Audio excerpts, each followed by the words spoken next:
công đi Krista chân chính hi ni tin bin chila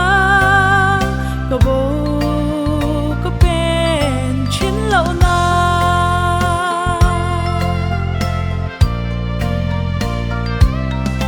em cùng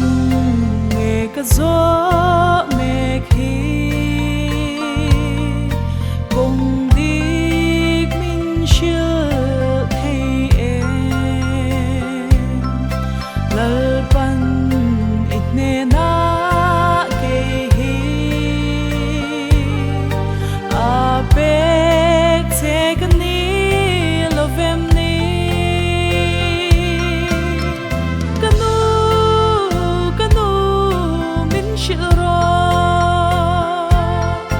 công đi Krista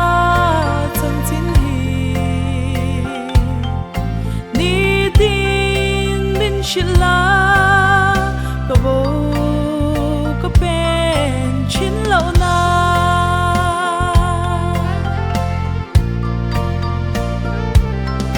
amo tu nghe pur ang le dân tin Kabul